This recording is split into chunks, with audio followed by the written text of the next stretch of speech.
Assalamualaikum warahmatullahi wabarakatuh. Waalaikumsalam warahmatullahi wabarakatuh. Kita sekarang sudah kelihatan ya, balik lagi ke peradaban ya. Anda bisa melihat kita sekarang ada di tempat yang lebih perkotaan ya.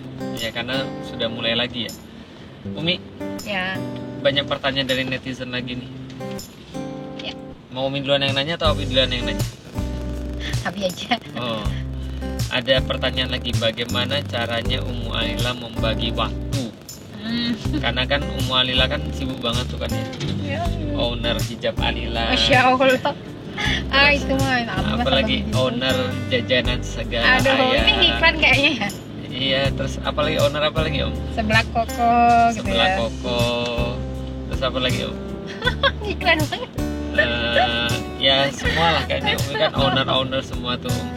Bisnisnya banyak. Bentar lagi jualan beras ya. Jualan beras, jualan Ya, apa segala macam kan Umi kan sangat kapitalis murni ya. Jadi Abi yang orang Cina tapi kan Umi yang jualan ya. Nah gimana caranya membagi waktu? Belum itu kan baru ibaratnya ya bonus-bonusnya lah. Tapi sebenarnya kan kita kan adalah hamilud dakwah. Iya. Qabla kulli syai'in. Kita adalah pengemban dakwah sebelum segala sesuatunya. Artinya kita sudah mencoba untuk berkomitmen bahwa dakwah itu menjadi poros kehidupan kita. Nah, berarti itu kan justru yang memberikan banyak sekali kesibukan. Ada lagi ibu rumah tangga gitu ya, ngurusin 4 orang anak dan seorang istri yang mengurusi suami yang Rewel. radikal nomor 2 se-Indonesia gitu ya. Nah kira-kira belum lagi ada lagi sebagai anak, sebagai mantu gitu ya. Terus sebagai teman, sebagai apa lagi Om? Sebagai ya banyak lah kan setiap dari kita Sebagai kan hadimat punya. majelis talim. Ya kita kan masing-masing punya banyak sekali peran ya. Nah bagaimana cara Umi membagi waktu? Membagi waktu ya. Abi udah tahu kan jawabannya. Apa? Iya. Ya sebenarnya kalau dari sisi tadi Abi sebutin banyak hal gitu, memang kayak seolah-olah banyak gitu yang harus dikerjain. Tapi pada dasarnya kalau dari sisi kalau dibahas satu-satu gitu. Jadi kalau di hijab Alila sendiri sudah ada yang bantu sih Bi. Oh, udah ada yang bantuin. Jadi Cuma dari tinggal awal- telepon ya. Iya. Makanya beli headphone ya. Ini baru nih. Untuk supaya Baru bisa juga ya. supaya bisa telepon ya pas Iya. di mobil atau di jalan itu ya. Oke, terus Ya, jadi memang dari awal kan Abi juga memang nggak ngebolehin yang kayak keluar-keluar ya. Jadi alhamdulillah sih akhirnya sudah bisa bangun tim yang bisa ngebantu secara teknisnya langsung gitu. ya. Jadi tinggal di rumah tuh tinggal telepon, kemudian kalau ada yang saat-saat yang penting seperti harus ketemu sama orang dan situ memang Umi juga free ya dan lagi bisa ya pergi. Tapi kalau enggak ya by telepon, semua di rumah dikerjain di rumah. Sambil ngomong anak.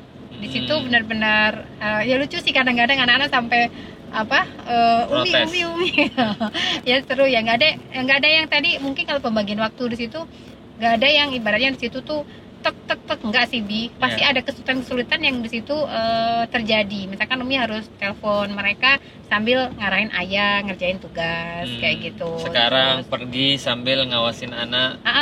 Sekarang lagi tugas, pergi nih di rumah, nanti ada ayah alhamdulillah kan lagi di rumah. Terus di situ jam 7 tadi mereka udah mulai online, jam 8 jam 7 ayah, jam 8 Kozi, jam 9 Koko. Tapi alhamdulillah mereka juga sekarang udah bisa dipesenin gitu Bi, udah dipesenin.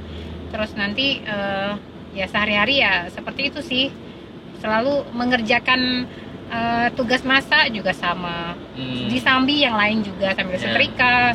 Alhamdulillah sekarang juga nggak ada yang bantu di rumah ya Bi ya, nggak ada yang bantu nyuci gosong, nggak ada lagi. Terus ya sambil bebarengan gitu Bi, dan protes juga pasti ada baik dari anak-anak gitu kan ya. Terus dari Abi sering banget itu, jadi Abi tidak diperhatikan gitu. Itu kata-kata yang setiap hari mungkin bisa jadi berapa kali muncul gitu. Jadi karena memang Abi tidak merasa diperhatikan. Jadi begitulah, jadi nggak ada yang di situ kata yang sudah beres tuh enggak gitu. Tapi kita berusaha ya. Berusaha untuk menjalani semua amanah yang ada pada diri kita dan memberikan yang terbaik sih. Seperti itu. kalau gitu Abi jelasin ya, sekalian buat netizen ya. Ini teorinya, tapi tadi adalah sekedar gambaran praktek nyatanya ya. Teorinya gini, judulnya kan adalah time management. Time management itu artinya ada dua. Time itu waktu, management itu adalah sebuah mengelola, seni mengelola.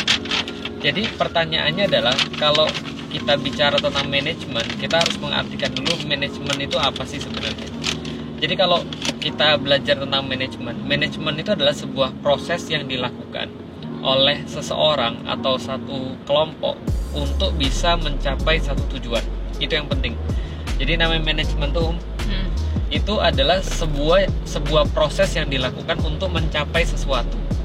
Jadi harus ada sesuatu yang harus dicapai dulu. Kalau nggak ada sesuatu yang dicapai, ya nggak ada yang di-manage. Alias, kalau seandainya hidup kita tuh ternyata sulit di-manage, atau hidup kita itu tidak pernah bisa di-manage, berarti jangan-jangan kita tuh nggak punya tujuan atau tujuan kita nggak jelas. Jadi itu dulu pertama. Jadi manajemen itu adalah seni mengelola untuk mencapai satu tujuan. Maka kalau yang paling terkenal kan ada POAC itu ya. Apa itu? Planning, Organizing, Actuating, dan Controlling. Jadi ada 4 minimal pekerjaan orang-orang yang melakukan manajerial. Pertama adalah dia planning, merencanakan. Lalu organizing, dia mengorganisasi yang diperlukan untuk rencananya itu. Lalu kemudian dia actuating, atau dia memberikan sebuah eksekusi terhadap apa yang sudah direncanakan dan sudah diorganisasi itu. Lalu kemudian dia controlling, dia evaluasi tentang apapun yang dia rencanakan itu. Nah itu terus-menerus begitu. Itu sederhananya manajemen begitu. Nah jadi balik lagi ke manajemen waktu. Kalau misalnya kita mau memanage waktu, kita juga harus tahu tujuan kita itu apa. Nah kalau kita sudah tahu tujuan kita apa, kita baru bisa manage. Contoh ya, misalnya kayak Umi tadi. Tujuan Umi sebagai seorang muslimah ketika sudah menikah, kira-kira tujuan Umi apa? Sebagai seorang muslimah. Sebagai seorang muslimah, tujuan Umi ya menjadi istri, ibu, dan hamilun dakwah. 3 itu. Ummu warabatul bait. Menjadi seorang ibu dan pengelola rumah tangga. Nah, artinya itu adalah tugas daripada Umi. Ummu warabatul bait. Dia menjadi seorang ibu bagi anak-anaknya dan menjadi pengelola, menjadi robbah, menjadi bos, direktur daripada seluruh rumah tangga itu. Artinya termasuk itu include tentunya tadi kita sudah katakan pengemban dakwah adalah sebelum apapun kerjaan kita, itu yang paling utama bagi kita, pengemban dakwah. Nah, maka Umi pasti akan memberikan semacam kayak porsi-porsi terhadap apa yang harus Umi lakukan, kan itu kan ya. Contoh misalnya tadi Ummu Alila sudah bilang ya, di hijab Alila itu ada pembantunya. Tapi kalau dalam ngurusin anak, kalau Umi masih bisa megang, Umi nggak akan nyerahin pada siapapun. Khususnya beberapa hal yang memang nggak bisa ditawar-tawar, misalnya untuk ngurusin anak, kan gitu kan ya. Nah itu berarti kita sudah menaruh, karena saya mau menjadi ummu warabatul bait, berarti ini harus saya kerjakan. To-do list yang wajib dalam sehari itu apa? Ini. Masak misalnya ya, taruhlah ya. Lalu kemudian nemenin Abi, nemenin anak-anak dan segala macam itu. Lalu apalagi misalnya ya, kalau ibadah nggak usah ngomong lah, karena itu sudah kewajiban gitu ya. Nah baru yang lain. Untuk menjadi ummu warabatul bait dan hamilud dakwah ini kita sudah bahas kemarin bahwa kita perlu materi, kita perlu untuk punya penyokong di dalam dakwah. Maka hijab Alila jadi bagian daripada wasilah penyokong. Maka Umi ketika pergi ke hijab Alila itu Umi tahu kenapa saya berada di sini, karena ini adalah wasilah bagi saya dan suami saya untuk berdakwah, kan gitu misalnya. Nah itu juga berarti diurusin juga, dan tinggal ya dijalanin aja. Tinggal porsi-porsinya kita tahu, mana yang wajib, mana yang bisa ditunda, mana yang penting, mana yang nggak terlalu penting. Nah itu bisa ditunda. Nah itu yang pertama, time management. Yang kedua, waktu itu semua orang sama 24 jam. Berarti bicara tentang time management, semua orang punya 24 jam untuk dikelola. Berarti yang sebenarnya dikelola bukan waktu, tapi yang dikelola adalah diri. Berarti itu terkait dengan self management, terkait dengan manajemen diri gitu kan ya. Nah, apa itu manajemen diri? Bangun di saat harusnya kita bangun dan tidur di saat harusnya kita tidur. makan di saat waktunya kita makan, kerja di saat harusnya kita kerja, bukan main di saat harusnya kita kerja atau tidur di saat harusnya kita bangun, kan gitu kan ya. Maka itu adalah self management gitu kan ya. Dan Umi sudah ngasih tahu self management tadi bisa, insya Allah. Walaupun benar kita nggak mengklaim juga kita sempurna memanfaatkan waktu gitu ya, tapi setidaknya pasti ada yang bisa dikerjakan selama kita tahu apa yang harus dikerjakan. Gitu kali Umi ya. Nah, menurut Umi, Umi pernah bosan nggak, jenuh nggak ketika menjalani semua itu? Alhamdulillah sih enggak ya, karena kita punya target sendiri. Ketika bayangin misalkan kayak ngurus anak kan, kita selalu bayanginnya, aduh aku mau dong nanti anakku udah gede tuh gini kayak gitu. Jadi balik lagi ke tadi kan ya. Iya, inget lagi tujuannya tuh. Kadang-kadang Japalila kalau lagi kayak apa kan selalu kan namanya jualan nggak selalu rame dong Bi, gitu. Apalagi pas pandemi kemarin kan 2020 itu lumayan kan. Ya. Lumayan banget, itu ngaruh banget ya, lah. Yang penting gitu. bisa gaji karyawan. Ya, yang penting bisa gaji karyawan, masih nggak ada yang dipecat tuh, udah alhamdulillah banget deh gitu. Padahal secara realitanya ya nggak masuk akal kalau nggak dipecat gitu kan, dari omset yang didapat. Nah cuman inget lagi, wah kan kita punya planning kayak begini, nanti pengen punya tempat yang bagus untuk ketika ada menerima tamu yang mau mu'alaf misalkan kan, selalu ini kalau kita mau ada orang mau masuk Islam mu'alaf itu kesian ya, maksudnya kayak nggak proper gitu. Di rumah kita itu kan sempit ya Bia, kadang-kadang mereka datang tuh dengan ber-10 orang tuh banyak kan, tuh nggak nyaman. Pinginnya kebayanginnya ya Allah kalau punya tempat yang lebih representatif, ada privasinya juga gitu. Jadinya kepingin yang kayak seperti itu. Jadi punya impian banyak lah untuk dakwah. Jadi ngurusin di Japalinya jadinya sabar lagi, terus semangat lagi. Jadi ingat tujuan lagi sih. Nah, gitu. Jadi itu caranya memanfaatkan waktu. Jadi sebenarnya waktu itu banyak, 24 jam sama. Tinggal kita aja mau nggak memanage diri sendiri. Walaupun ya tentu sudah kita katakan ya, pasti akan ada hal-hal yang miss. Kita pengennya begini tapi kok kita tuh nunda-nunda terus. Kita pengennya begini malah terdistraksi dengan perkara-perkara lain gitu kan ya. Contoh kayak Abi aja, Abi mau nulis nggak jadi terus gitu kan ya, misalnya gara-gara satu dan lain hal, banyak males dan segala macam ya. Itu mah Abi pikir sesuatu yang wajar ya, sesuatu yang memang harus kita atasi ya, namanya juga manusia.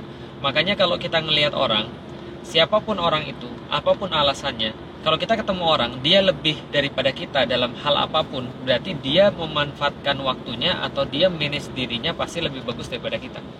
Itu maksudnya. Contoh misalnya ya, kita ketemu orang, dia bisa nulis 15 buku, kita baru nulis 5 buku, berarti dia lebih daripada kita. Dia sudah bisa hafal Al-Quran, kita belum, berarti dia sudah lebih daripada kita dalam memanfaatkan atau mengelola dirinya sendiri. Jadi memanfaatkan waktu atau mengelola dirinya sendiri itu adalah sesuatu yang memang sama. Jadi kuncinya adalah mengelola diri sendiri. Contoh misalnya, ada yang nanya lagi, kalau gitu sesibuk itu kapan nambah sakofahnya? Kapan belajar laginya? Kira-kira kalau Umi kapan? Dengan cara kayak ngobrol sama Abi ya, terus di situ banyak bertanya, terus baca buku. Memang Umi termasuk jarang yang kalau dibilang baca buku, tapi lebih membaca banyak berita-berita sih di online ya, berita-berita di online. Kemudian juga dengan ada beberapa pertanyaan biasanya dari teman-teman, baik DM atau apa gitu kan. Sebenarnya itu juga untuk kita sendiri, untuk ketika Umi nggak tahu tanya Abi, atau Umi langsung nyari referensinya kayak gitu. Jadi nggak hanya cuman baca sih Bi, tapi bisa dari yang lain. Iya, banyak hal yang di situ bisa kita ambil lah. Pernah nggak Umi pas jalan naik mobil terus Abi nyetel sesuatu yang perlu Abi tahu? Menyetel sesuatu yang Abi tahu? Yang perlu Abi tahu? Pernah lah. Itu caranya memanfaatkan waktu. Kayak gini juga sama nih, buat konten, memanfaatkan waktu, gitu kan ya. Artinya ya pinter-pinter kita aja sih untuk bagaimana caranya kita memanfaatkan waktu. Tapi ingat, yang paling penting adalah mengetahui kita ini mau kemana, tujuan kita tuh mau apa. Karena kalau nggak ada tujuan, nggak ada yang bisa di manage. Gitu aja sih sebenarnya. Tapi kalau kita sudah punya tujuan, kita jadi tahu apa yang kita manage. Bahkan dikatakan ya Dik ya, bagian tersulit dalam membangun satu organisasi atau membangun satu pergerakan itu adalah berpikir tentang tujuan, visi dan misi itu. visi itu kan keadaan ke depan yang bisa kita lihat dengan akal pikiran, ya. Itu kan visi. Keadaan ideal yang kita harapkan untuk kita capai, itu kan visi. Misi itu adalah langkah-langkah atau step-step yang bisa dilakukan untuk mencapai misi. Nah, setelah ada visi dan misi itu baru ada yang namanya manajemen. Kalau nggak ada visi dan misi ya nggak ada manajemen. Maka sebenarnya ya dari mana sih kita bisa memanage hidup kita? Ya karena kita sudah punya kerangka berpikir.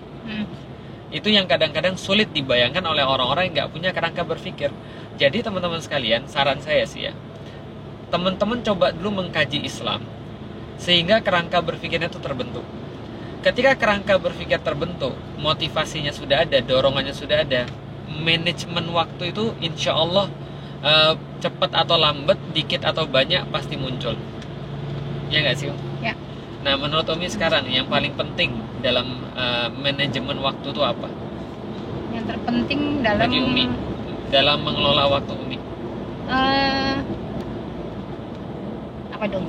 Jadi bingung ya. Itu lagi berarti pertanyaannya guys, saya bingung kita ya. Iya, kalau bingung? menurut Abi ya, kita coba mengambil salah satu ayat faiza faraghta fangsob. Kalau kita sudah selesai dengan satu perbuatan atau satu pekerjaan, maka kerjakanlah yang lain. Dengan kata lain, selesaikan dulu satu pekerjaan, baru kerjain yang lain. Fokus itu maksudnya? Ya, fokus. Itu salah satu yang juga penting menurut Abi ketika mengerjakan sesuatu. Dan ini adalah beberapa tips yang bisa kita sampaikan ya. Tadi selesaikan sampai akhir, baru pindah ke pekerjaan yang lain. Yang kedua, Abi dulu ketika awal-awal ya masih kerja jadi dosen itu ya, ngajar dan harus jadi manajer marketing dan segala macam, punya banyak kewajiban itu. Abi biasanya di pagi-pagi ngelis 10 hal yang harus Abi lakukan hari ini. Jadi pagi-pagi itu setelah subuh buat list 10 hal yang harus saya lakukan hari ini. Nah, dan diurutkan dari yang paling penting sampai yang paling nggak penting. Kalau nggak bisa 10 ya udah 5 lah. Nah, setelah itu yang 2 sampai 3 teratas itu harus diselesaikan. Yang 4 sampai 10 itu bisa jadi bonus pilihan.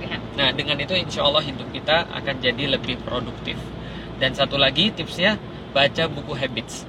Karena kalau kita sudah membagi waktu kita kan sudah punya tujuan nih, kita sudah punya visi dan misi nih, kita sudah punya apa yang harus dilakukan nih, kita sudah bisa manage hidup kita. Nah, setelah kita ngasih kemudian tadi list-list yang harus kita kerjain tiap hari itu deh.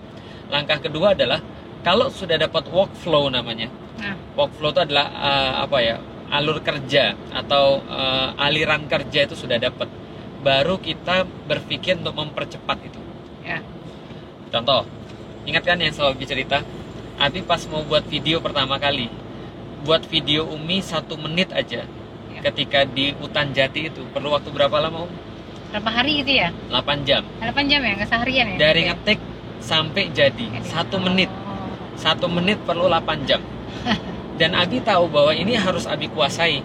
Abi nggak bisa Premiere, Abi nggak bisa ngedit video sebelumnya, bahkan nggak ngerti sama sekali, tapi Abi mau belajar. Satu video 1 menit Abi selesaikan 8 jam, ya kan ya. Dan Abi tahu harus Abi kuasai, karena kalau Abi bisa nguasai ini, Abi bisa lebih banyak berdakwah di dunia video. Waktu itu tahun 2018 awal ya Umi ya. 2018 awal. Nah, itu Abi lakukan 8 jam. Setelah Abi bisa, Abi coba percepat. Oh, ternyata ini. Oke, aku akan pakai background yang ini. Kalau aku pakai background yang ini, maka aku tinggal ngambil B-rollnya segini. B-rollnya segini, terus kemudian percakapannya segini. Segini. Ujung-ujungnya 1 menit. Abi bisa dapat dalam waktu hemat 5 jam. Lalu kemudian hemat lagi jadi 2 jam. Lama-lama 1 menit video itu Abi bisa kerjain dalam waktu kurang dari 1 jam. Itulah ketika kita sudah punya workflow dan kita mempercepat workflow kita, mana yang bisa kita cut, mana yang bisa kita percepat, mana yang bisa kita kasih kepada orang lain dan segala macam, mana yang bisa diwakilkan. Nah, itu baru dapat bisa mempercepat kerjaan kita, alias ya kita punya waktu lagi untuk ngurusin yang lain. Nah, jadi itu sebenarnya. Jadi kalau pertama dapat workflow dulu, yang kedua baru mempercepat workflow, yang ketiga kalau sudah mempercepat workflow ya berikan pada orang lain. biar ada yang ngerjain dan kita bisa ngerjain sesuatu yang lebih besar lagi. Ada lagi yang mau disampaikan Umi? Enggak sih. Nah, Sekian untuk time management. Mudah-mudahan teman-teman sekalian ada yang terinspirasi dan ada yang manfaat. Assalamualaikum warahmatullahi wabarakatuh.